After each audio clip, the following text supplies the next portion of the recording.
Chapter 3 of the Book of Mark. Chapter 3. And he entered again into the synagogue. And there was there a man having his hand dried up. And they watched him, if he would heal him on the Sabbath, that they might accuse him.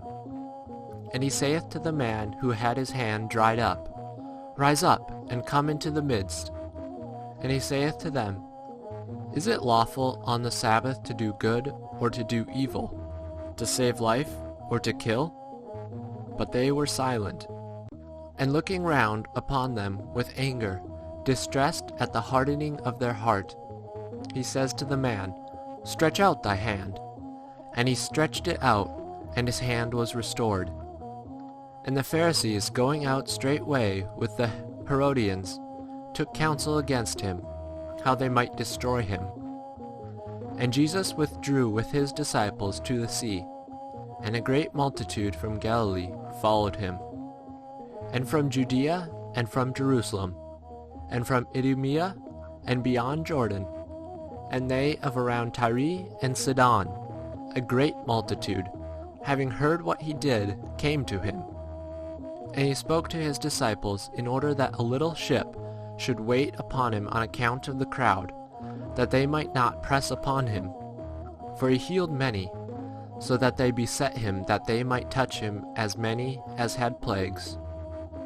And the unclean spirits, when they beheld him, fell down before him, and cried, saying, Thou art the Son of God. And he rebuked them much, that they might not make him manifest.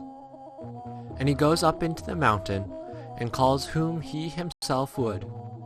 And they went to him, and he appointed 12, that they might be with him, and that he might send them to preach, and to have authority to heal diseases, and to cast out demons. And he gave to Simon the surname of Peter, and James the son of Zebedee, and John the brother of James. And he gave them the surname of Boanerges, that is, sons of thunder. And Andrew, and Philip, and Bartholomew, and Matthew, and Thomas, and James the son of Alphaeus, and Simon the Cananaean, and Judas Iscariot, who also delivered him up. And they come home to the house, and again a crowd comes together, so that they cannot even eat bread. And his relatives, having heard of it, went out to lay hold on him, for they said, He is out of his mind. And the scribes who had come down from Jerusalem said, He has Beelzebub, and by the prince of the demons he casts out demons. And having called them to him, he said to them in parables, How can Satan cast out Satan? And if a kingdom has become divided against itself, that kingdom cannot subsist.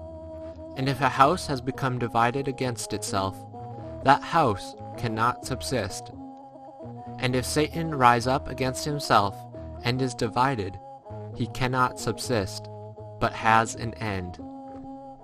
No one can, having entered into his house, plunder the goods of the strong man, unless he first bind the strong man, and then he will plunder his house. Verily I say unto you, that all sins shall be forgiven to the sons of man, and all the injurious speeches with which they may speak injuriously. But whosoever shall speak injuriously against the Holy Spirit, to eternity has no forgiveness, but is subject to eternal judgment. Because they said, He has an unclean spirit. And his brethren and his mother come, and standing without sent to him, calling him. And a crowd sat around him, and they said to him, Behold, thy mother and thy brethren seek thee without. And he answered them, saying, Who is my mother, or my brethren? And looking around in a circuit at those that were sitting around him, he says, Behold, my mother and my brethren. For whosoever shall do the will of God, he is my brother, and sister, and mother.